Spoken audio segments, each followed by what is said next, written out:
Welcome to the People Who Read People podcast with me, Zach Elwood. This is a podcast aimed at better understanding other people and better understanding ourselves. To learn more about this podcast, go to behavior-podcast.com. If you like this podcast, please share it with your friends and family. That would be hugely appreciated. Because the more listens it gets, the more I'm encouraged to do more episodes. Did you know that research shows that most countries have been growing increasingly polarized since 2005? For this episode, I talk with Andrew O'Donoghue about polarization, with a focus on how polarization plays out across the world in various countries. And we talk about the psychological drivers behind polarization. If you're someone who wonders how a divided country might be able to heal, or if you're someone who is skeptical or uncertain if polarization is really a big problem, I hope you give this episode a listen. I think these are very important topics. To me, they're literally the most important topics we could be talking about. I'd also say if you enjoy this podcast, I have quite a few other episodes on polarization-related topics. If you go to my website, behavior-podcast.com, and look for the post for this episode, you'll see links to those episodes and other resources related to this topic. Andrew O'Donoghue is a political scientist known for his research and writing on polarization and the challenges facing democracy. He is a Carl J. Frederick Fellow and a PhD candidate in the Government Department at Harvard University, as well as National Science Foundation Graduate Research Fellow. His book, Democracies Divided, The Global Challenge of Political Polarization, looks at why divisions have deepened in numerous democracies and what can be done to heal them. Previously, he was a James C. Gaither Jr. Fellow at the Carnegie Endowment for International Peace. In this episode, Andrew and I talk about common objections people have to thinking about polarization or considering it a problem. We talk about what American polarization has in common with polarization in other countries. We talk about the common psychological drivers of polarization, no matter where it happens. We talk about the potential effects of modern life and social media on polarization. We talk about what we can do in our lives to reduce polarization, and more. If you don't already believe that this is an important topic, I do hope you give this episode a listen and be willing to think about this topic. Regarding Andrew's book, Democracies Divided, I interviewed Andrew's co-author, Thomas Carruthers, for this podcast about some similar topics, with more of a focus on what leads to democracy breakdown in authoritarian regimes. So if you enjoy this talk, you'll probably enjoy that earlier one. Okay, here's the interview with Andrew O'Donoghue. Hi, Andrew. Thanks for coming on. Hi, Zach. Thanks for having me. It's a pleasure to be here. So I've talked a good amount about polarization in this podcast in the past, but maybe a good starting point for people who don't have that context would be to try to define what we mean by polarization, because there can be different categories of polarization, such as ideological and then more emotional, us versus them polarization. Then there can be the point that, some amount of polarization is normal and even helpful in many cases because, it's normal to disagree and things like that. So would you be up for explaining a bit about the usual context and meaning when people talk about extreme polarization being a problem? Mm-hmm. I think this is the perfect place to start because one thing that I think is really crucial to understand about polarization is that in many ways it's a Goldilocks problem. So on the one hand, as you pointed out, you can actually have too little polarization. And I think one thing that surprises many people is that in the 1950s, the American Political Scientists Association, so a group of political scientists, came out and said the main problem with American political parties is they're not polarized enough. So as you pointed out, one essential feature of a democracy is that citizens need to be given meaningful choices. And so I think a key place to start is that on the one hand, you do need a certain amount of policy or programmatic differentiation between the parties. But on the other hand, where polarization becomes really dangerous and often deadly for democracy is when polarization takes on an affective dimension. And by affective, I mean a really emotional basis that's rooted in people's social identities, a feeling not just that I disagree with the other side, but that I hate the other side, that I wouldn't want to be friends with someone from the other side. Then that, I think, is when we think about polarization that can be deadly to democracy, the kind of polarization that tips into the category of too much polarization. So I'm someone who believes that the affective, the emotion-based us versus them polarization is the biggest problem we face. And I'd say not just in America, but across the world. I just see us humans as having such a huge flaw in our psychology that makes us so often come to hate each other and see each other in distorted ways, and it becomes this cycle that so often happens. And I see it as, not just dangerous on its own and how it leads to violence and wars, but also, it makes us spend all of our energy and focus on these fights, and creates this gridlock that prevents us from solving other serious problems that are huge threats. But there are many people who don't see polarization as a problem. And some of those people will even scoff that it's a problem at all. Some of those people will have views like, well, of course, we're polarized. The other side is just so horrible, and we can't bargain with those people or negotiate with them. That view is a pretty common one I hear from people on both sides, and that's just the nature of polarization. And some of those people are very polarized. Some of those people want, a lot more polarization, they feel like they're in a good versus evil war. They really view the other side with moral scorn and a lot of hatred and fear. And then there's other people that simply just aren't aware that there's anything that unusual going on, and that kind of response from them would be something like, well, we've always been divided, it's not as bad as people think. I'd imagine that you've heard all sorts of these types of arguments that get in the way of people acknowledging or thinking about polarization as a problem. And I'm curious, is there sort of an elevator pitch that you have about why should people care about polarization? Especially for the people that think, oh, the other side is bad, so polarization is not a problem. It's not our problem. Hmm. I think that one of the key insights that we came away with, and sort of here I'm drawing on a book project that I did with my co-editor, Tom Carruthers, is that polarization often takes on a life of its own and becomes self-reinforcing and escalates much faster than people might expect. So to start with the people who say polarization is not really a problem, I think that what that perspective often misses is that polarization often becomes this intensely escalating cycle where sort of tit for tat gestures escalate beyond what people ever intended. That sort of what was once a normal partisan battle can escalate to the point where democratic institutions, societal cohesion is under threat, and even political violence begins to break out. And that once this cycle of polarization begins, it's extremely difficult to rein in. Once you have episodes of political violence, we've seen this in the United States, but also in other places like Kenya in 2007, India today, it's extremely hard to get polarization under check. So I would say to those people, the polarization is sort of almost like a forest fire, that it can grow out of proportion extremely quickly. To those who say that the other side is so horrible that no redemption is possible and that this is a good versus an evil struggle, I think there are really two key problems with that view. And the first is that that sort of ignores the possibility of working with people who are on the other side, who are willing to work with you. The kind of people in the United States, for example, that we might see as Liz Cheney's or Joe Manchin's, but there are genuinely certain people who occupy a center position, and that often working with those people, they casting it as a good versus evil struggle, ignores the possibility of collaborating with those people. But secondly, I think that another problem is that when that kind of polarization sets in, you often find that the dynamics within one side become toxic in themselves, that people are afraid to call out the people that they see are leading their side, and they become willing to tolerate undemocratic behavior, even by the person on their side, in the name of sticking it to the other side, beating the other side at all costs. And I think a really interesting study of this was done by two political scientists, Matt Graham and Milan Svolik from Yale. And they find that when candidates are very starkly polarized on the ballot, ordinary Americans are willing to vote for politicians who enforce decidedly anti-democratic positions. And it's because they see themselves as locked in a struggle versus good and evil. And because they think, I need to vote for my side because the other side is even worse. So I think that the key problem is that that sort of good versus evil relationship can lead to you even excusing a certain amount of evil behavior or anti-democratic behavior, to be more precise, from your own side. And one argument I make about polarization in trying to get people to see it as a big problem is that seeing it as a problem doesn't mean you can't work very hard towards a political goal, and it doesn't mean you can't criticize people who you think are doing Hmm. bad things.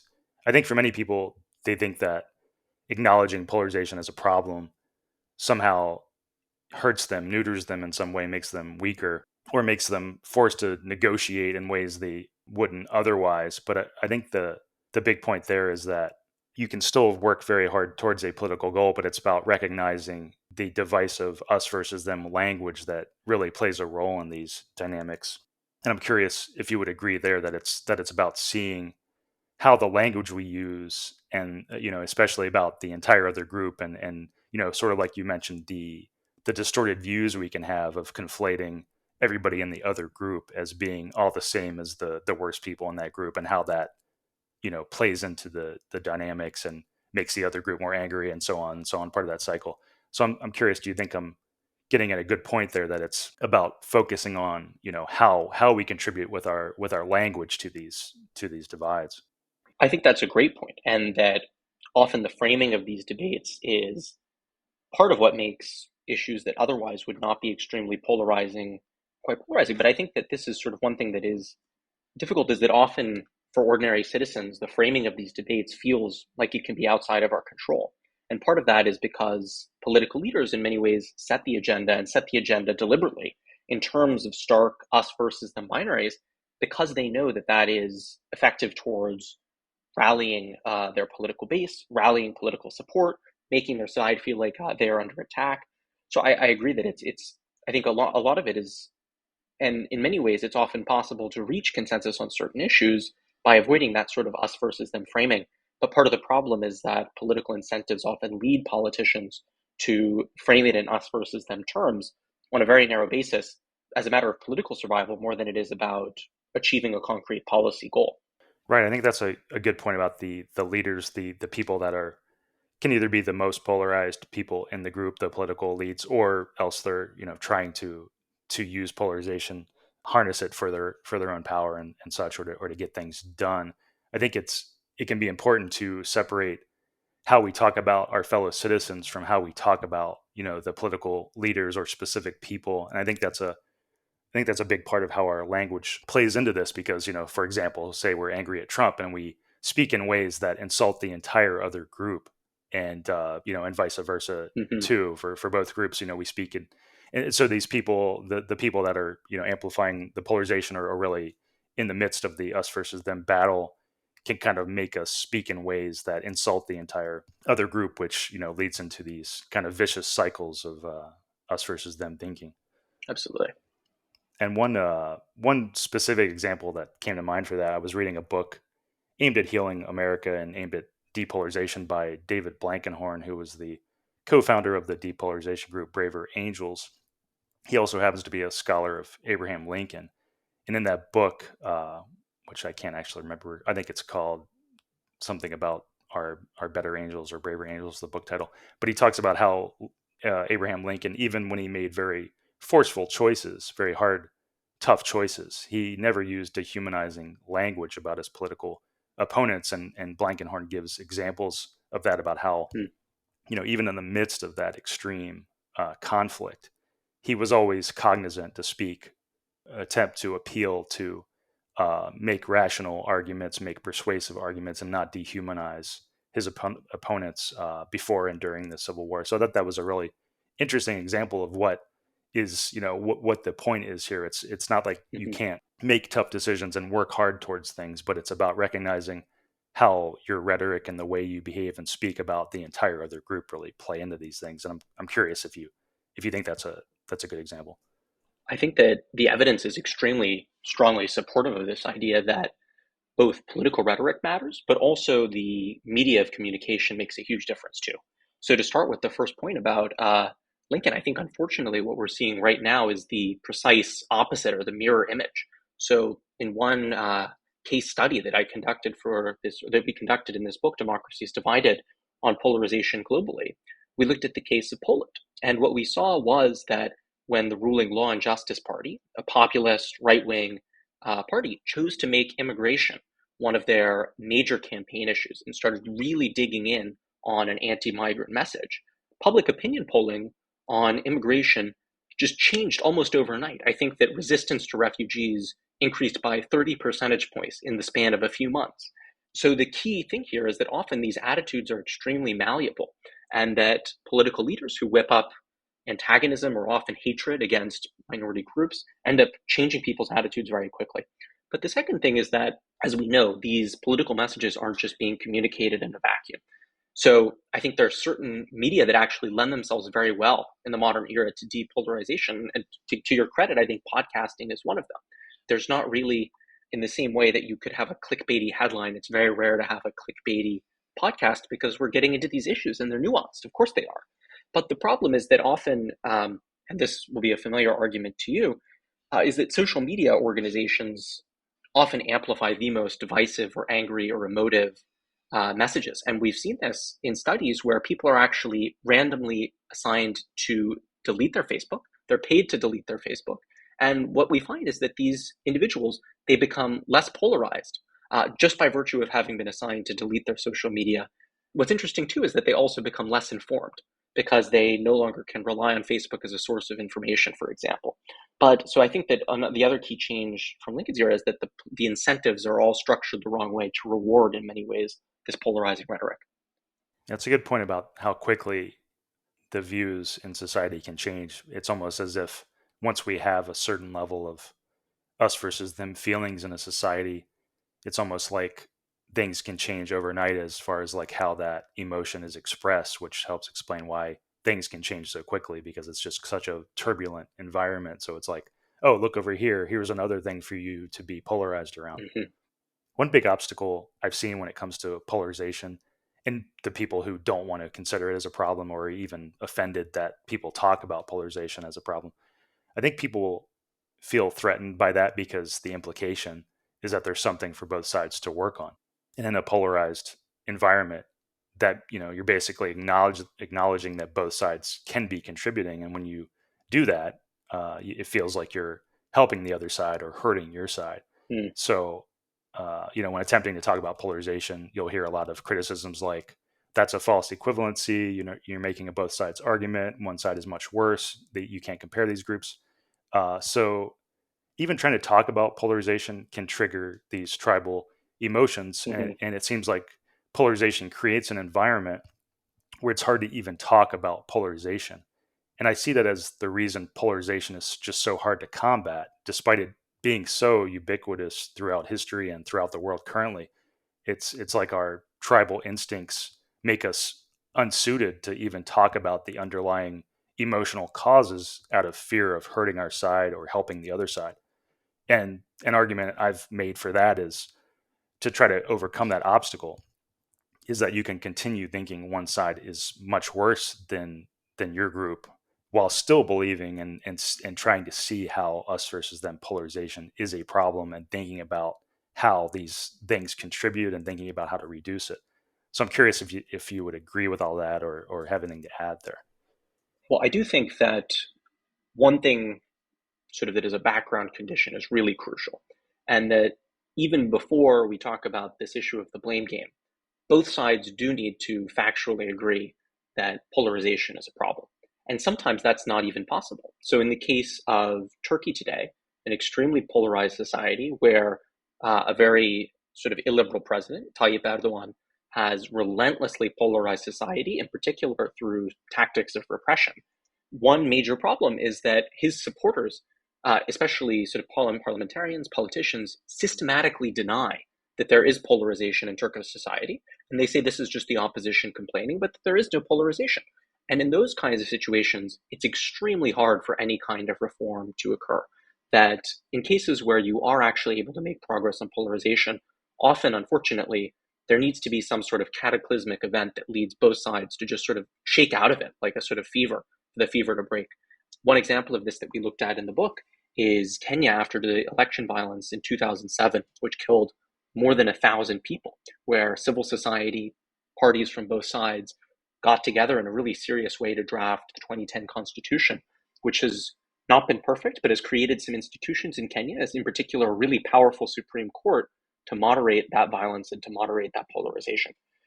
To your point, though, I do think that you're very right that both sides often end up playing the blame game and trying to prove that the other side is at fault, but that's really not a path that leads to anywhere productive. In the first place, it's almost impossible to get politicians to admit that they're at fault. They have no incentive to do so. But second, when you make the argument that the other side is the one to blame, often you end up giving up hope that there are people on the other side that you could work with.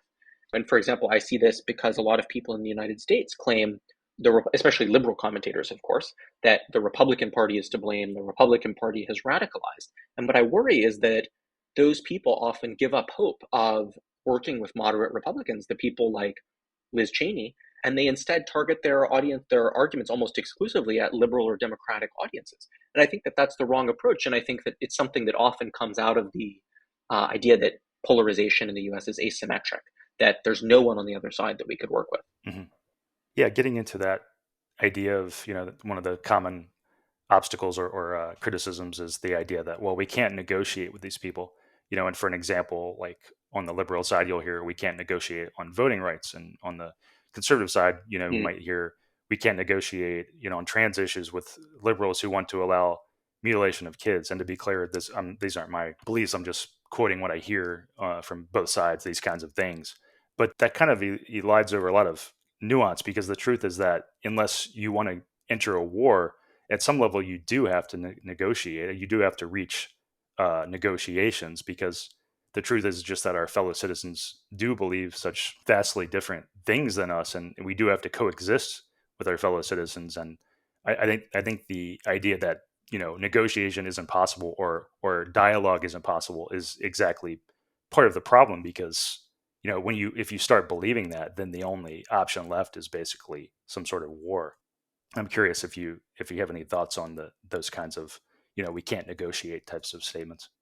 Well, Zach, I think this is one of the most difficult moral dilemmas that polarization poses, which is that often, especially in democracies, polarization results in significant anti-democratic behavior.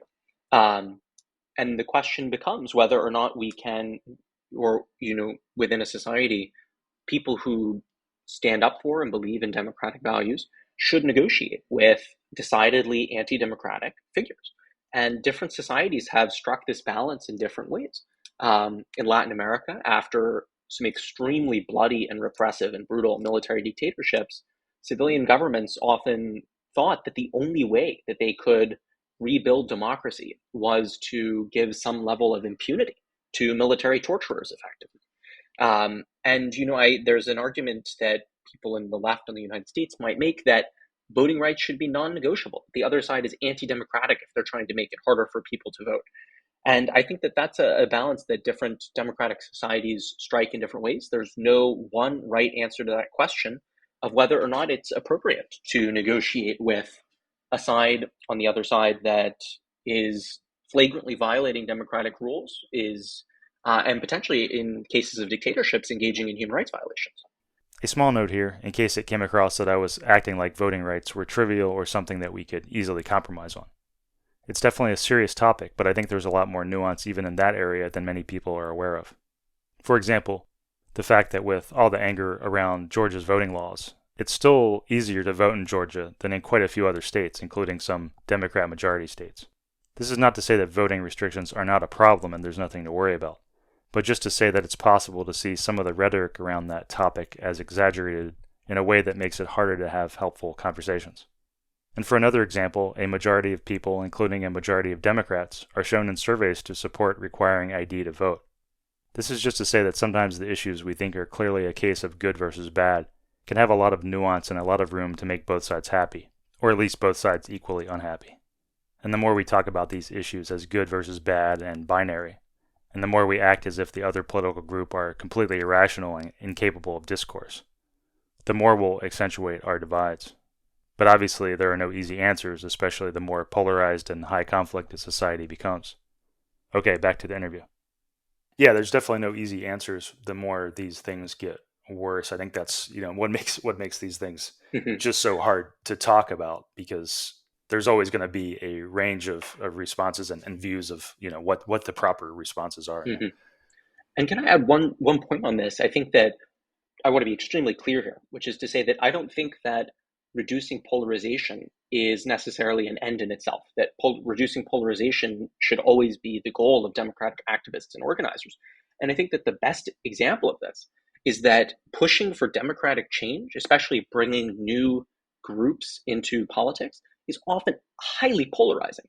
And the US is a fantastic example of this, that during the civil rights movement in the 1960s, people that we now think of as rightly as American heroes, like Dr. Martin Luther King, were extremely polarizing and often hated figures.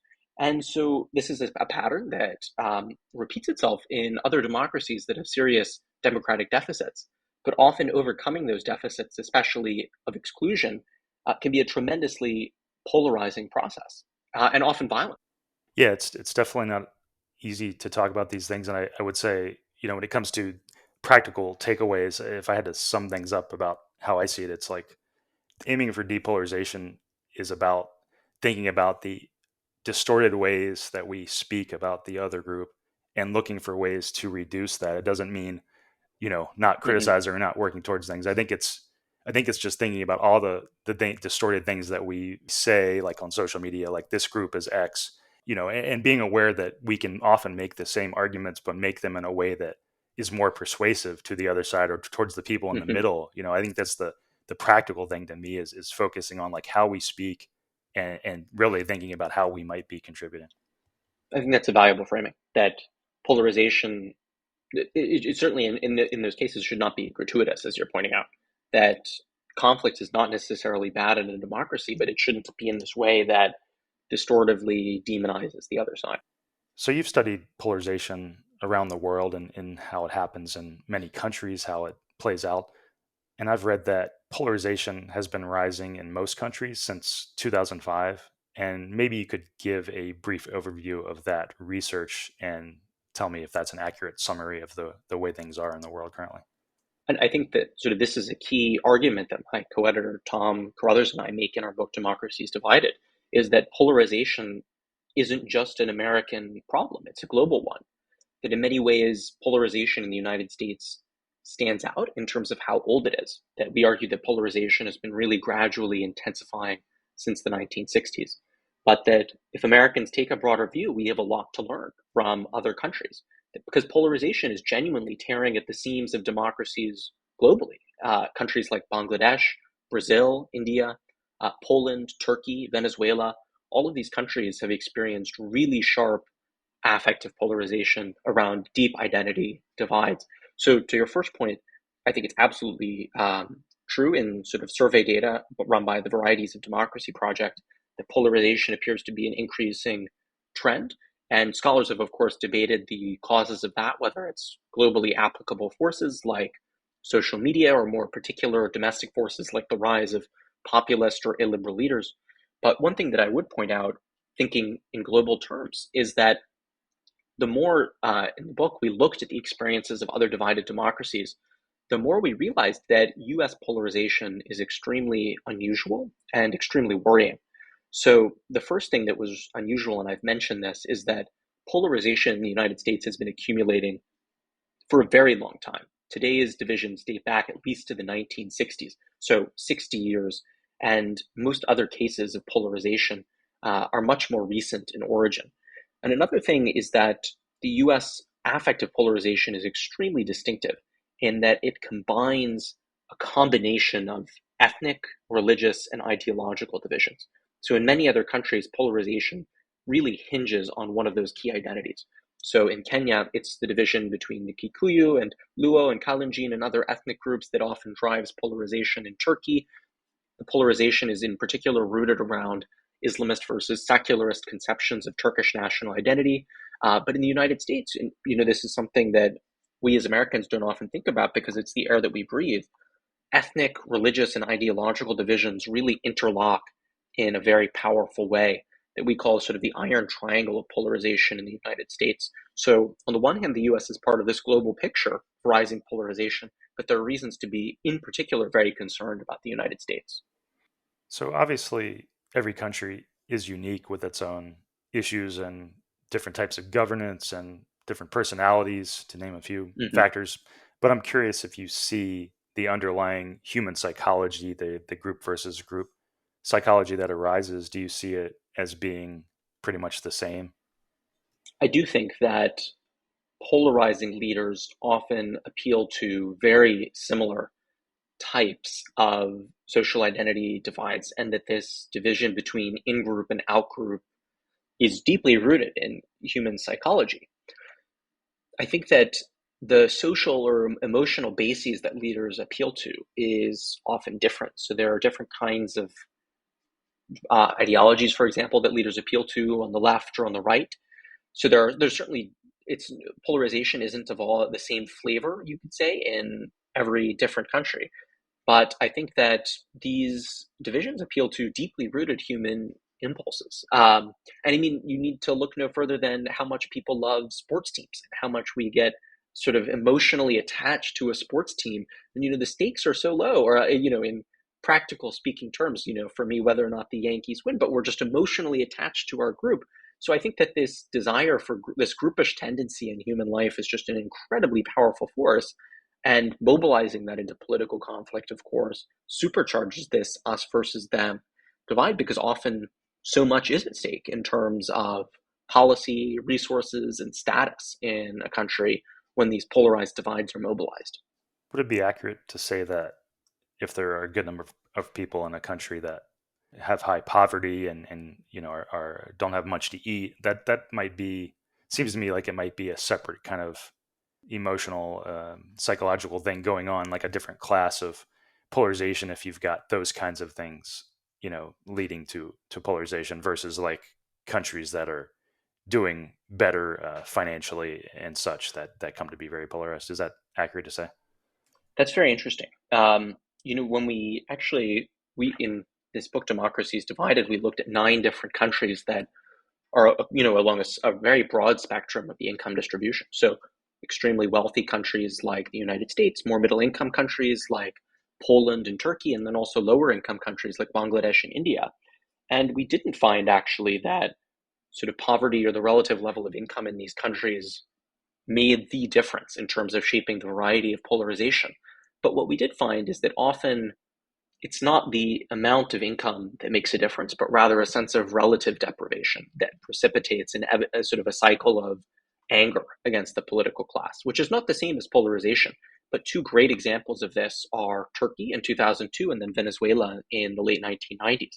And just to sort of briefly summarize, I think that in cases where a massive economic crisis really undermines the standard of living, people often revolt against the political class, and that this creates an opportunity because the political parties are so weak for a polarizing figure like a Chavez in Venezuela or an Erdogan in Turkey to come to power.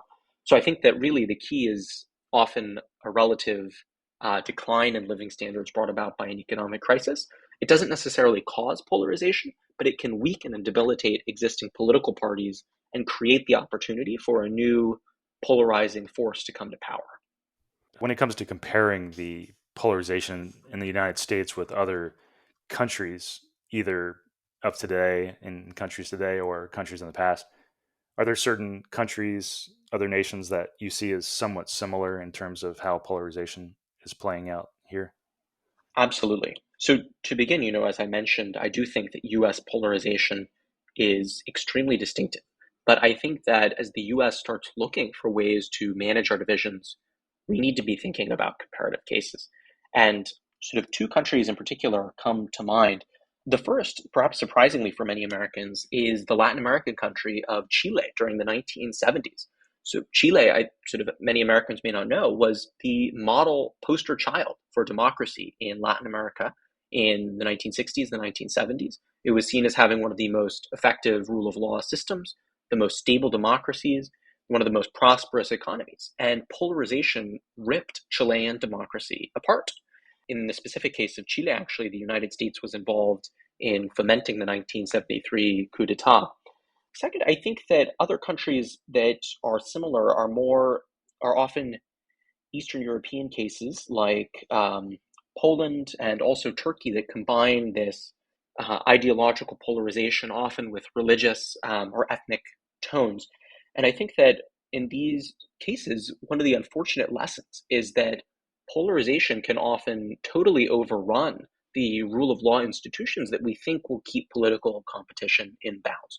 And Poland is a really sobering example of this, that the Constitutional Court in Poland, basically the tribunal, ruled that the incumbent government, the populist far-right government, couldn't appoint certain justices to the Supreme Court. The president of Poland just refused to listen and obey with the constitutional orders. In Turkey as well, judicial independence has basically been driven into the ground. So I think that what's really sobering about these comparative cases is the sheer extent of democratic erosion that's been experienced. In the Chilean case, where polarization destroyed a very old democracy that people thought would be able to withstand it, and in places like Poland and Turkey, where institutions are not as deeply rooted as they are in the United States, but they were nonetheless, they've been extremely weakened in their capacity to constrain the government.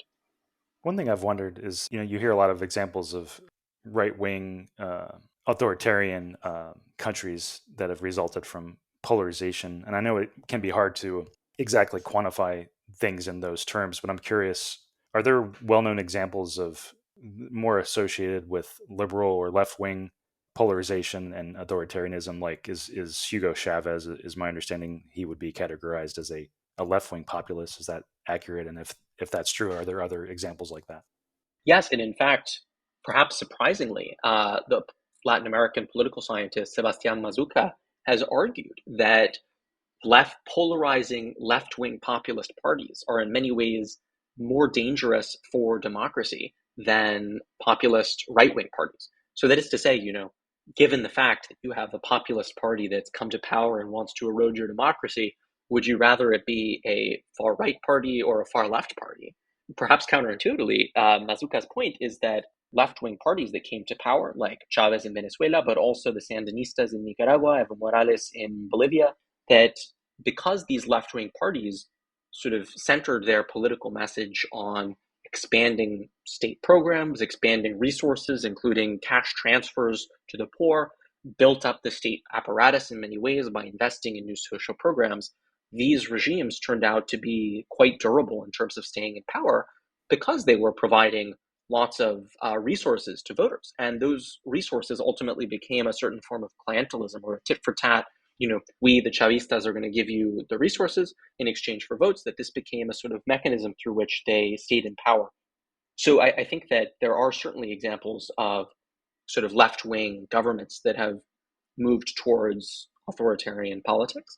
And the other thing I would say is that I think many Americans misunderstand the right-wing governments in places like Poland and Turkey. We often think of these people as being right-wing in the sense of perhaps economically conservative, when in fact it couldn't be further from the truth.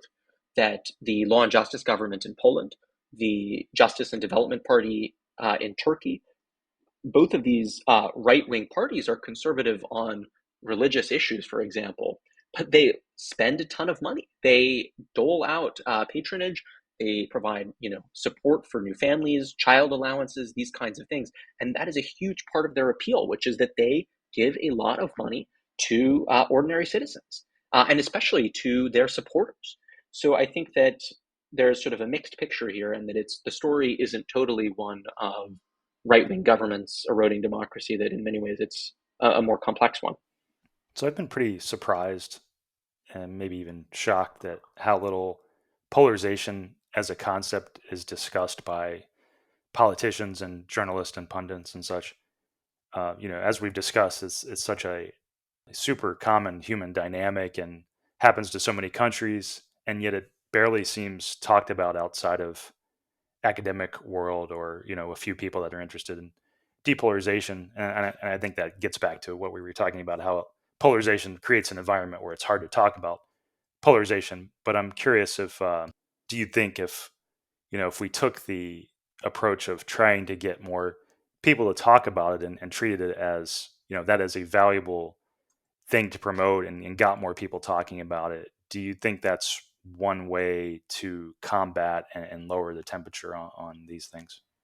I think that is very important because I think that in many ways, politics generally suffers from the problem, and I'm not just talking about the United States, but more broadly, the problem of extreme motivated voices dominating the conversation.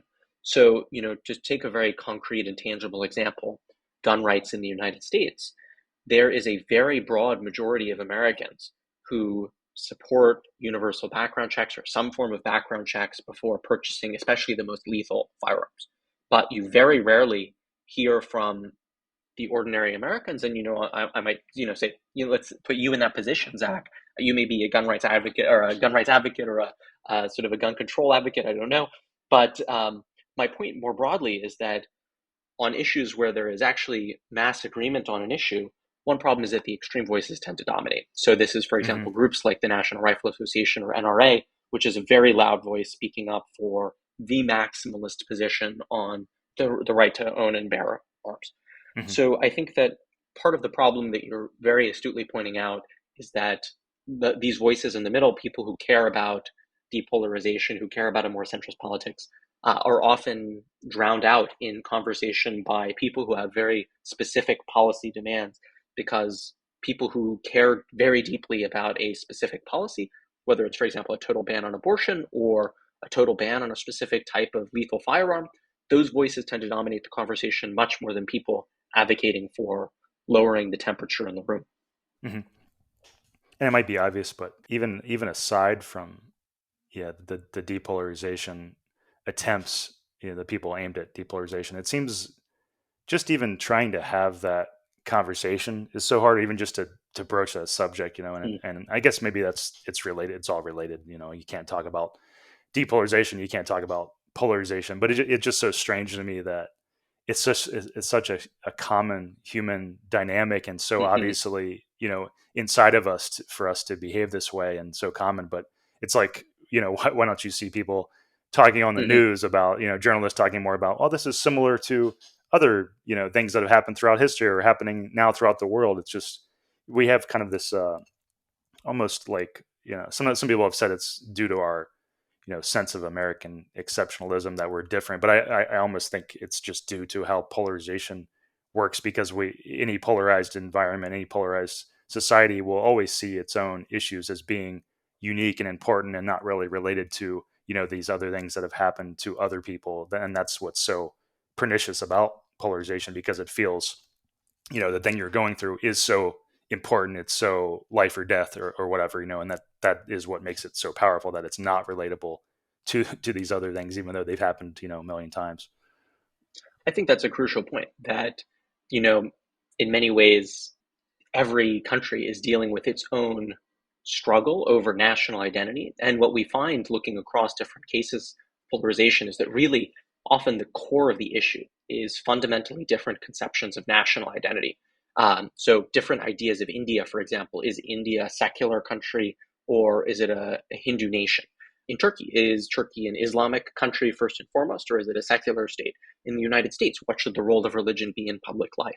These are very, the specific context and history, of course, plays out in a different way, but there is a clear pattern of differences fundamentally related to national identity. And two brilliant scholars of polarization, Jennifer McCoy, who you've hosted on the podcast, and her colleague Murat Somar, find that this is what they call formative rifts, that often in the process of creating a country, there are unresolved divisions about what that national identity should be like.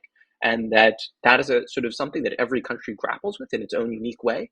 But it's a common pattern that we have a lot to learn from other cases, especially the United States, where we're often closed to that kind of comparative perspective. So it's my own belief that many liberals are a bit oblivious to the ways in which liberals can contribute to polarization. And I think for me, the obliviousness from some people is just due to the fact that liberal thought and perspectives dominate so much of mainstream media in the form of TV, news, shows, movies, educational institutions. And so this can make it pretty hard to really understand other points of view, even reasonable and well-meaning points of view on the conservative side, and to really see how some liberal rhetoric can be seen as divisive. So basically, the idea that it's a bit of a bubble, basically. A small note here: if you're looking for an example of what I mean by some liberal rhetoric being divisive, I'd recommend a previous episode of mine where I interviewed Leonie Huddy on the topic of liberal side perceptions of racism in America. I'd also recommend checking out John McWhorter's book, Woke Racism, which examines some of the divisive aspects of liberal side stances on racism. One politically liberal political researcher I corresponded with said that he believed that more than half of our challenge with polarization was getting liberals to see the ways in which they contribute to polarization. To take another example, in a recent paper by Heidi and Guy Burgess about applying conflict resolution strategies to polarization, they said the following: the objective of the progressive left seems more ambitious: to cancel and drive from the public square anyone who has ever expressed the slightest doubt about the merits of any aspect of the progressive agenda. End quote. Those are just a few examples. I think it's important to understand how it is that rational and well-meaning people can see liberals as being divisive. This doesn't mean you have to agree with that, but I do think making the attempt to see those points of view can help us understand our fellow Americans a bit better and make dialogue more possible. Okay, back to the interview. What's your take on that? And do you think, the more we talk about these problems, do you think more people will be aware of the ways they might be contributing? I think in any context of polarization, whether willingly or consciously or not, both sides are contributing to polarization. And I think that the biggest way you see this is often certain kinds of purity tests that take place in terms of the willingness of individuals to engage in conversation and good faith dialogue. Um, and that often part of the problem is that certain perspectives are sort of seen as immediately disqualifying, that there's sort of no need for further conversation, that that's sort of the end of the story. But I think that this is a problem too, that often both sides live in a certain form of echo chamber. That certain types of media sort of constantly expose individuals to one perspective without sort of, even if they try to be balanced in terms of the issues that they prioritize and otherwise. But I think what's difficult is that in any polarized society, there's not really a neutral position. And so the best that you can do is sort of try to incorporate as eclectically as possible different perspectives to listen and to avoid that kind of prejudice. So I think you're absolutely right that on both sides, people are often not fully conscious of the ways in which they're contributing to polarization. I'm curious if you have any thoughts about the idea that the modern world, in making us more isolated from each other, more lonely, as shown in studies and such, has created a situation that is conducive to more polarization, because it seems like the more lonely we are, the more isolated we are from each other socially, the more we'll look not to the people around us for meaning, but the more we'll look to these big distant fights, these more conceptual fights about, who we are, and these fights that give us a sense of meaning. And I'm curious if you think that our increased isolation in the modern world could be a big factor here in explaining, what seems to be almost like a modern pandemic of polarization. That is a fascinating question. And I think the world is going through a huge test of this right now as we look at the political aftershocks of the COVID-19 pandemic.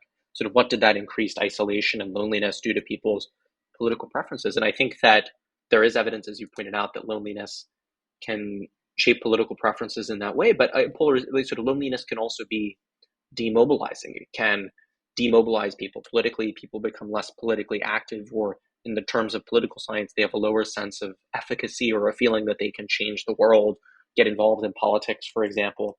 So I think that the jury is still out on that question. One thing I will point out, though, as you've said, is that often that polarization is deeply entrenched in human psychology in many ways, these kinds of us versus them divisions.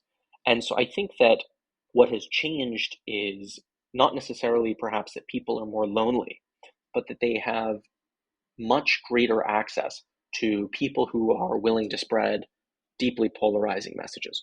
So if you think about this in a variety of contexts, it seems that political establishments that previously sort of represented centrist political positions have been losing ground.